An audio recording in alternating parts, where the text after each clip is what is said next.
দীপাঞ্জন কই?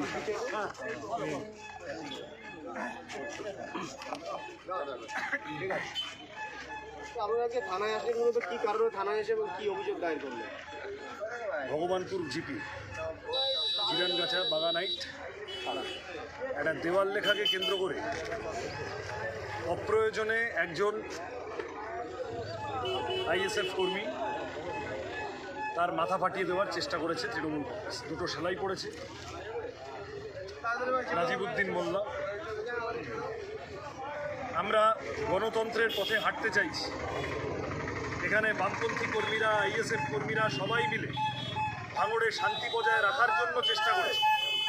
একটা দেওয়াল লেখাকে কেন্দ্র করে তৃণমূল যদি এখন এই জিনিস শুরু করে, তাহলে মানুষের প্রতিরোধ যে জায়গায় যাবে তৃণমূল সামলাতে পারবে। আইনের জন্য, মানুষের শান্তিতে থাকার জন্য ভাঙড়ের মানুষ শান্তিপ্রিয়। এই ধরনের ঘটনা যেন আর না হয় তৃণমূল কংগ্রেসের বোঝা উচিত। এই যদি শুরু করে তাহলে কিন্তু অসুবিধা আছে, খবর আছে।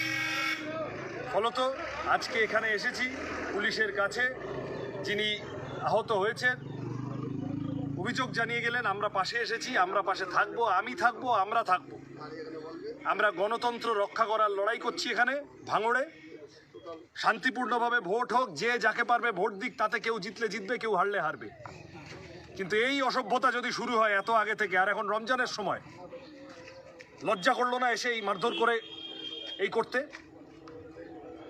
আমরা ধৈর্য ধরে আছি, আমরা গণতন্ত্রের পথে আছি, আমরা আইনের কাছে সুবিচার চাইতে এসেছি। সবার মনোভাব যদি এরকমটা না হয়, তাহলে কিন্তু ভাঙড় অন্য কথা বলা শুরু করবে, সেটা সামলানো মুশকিল হয়ে যাবে। চলো যাও।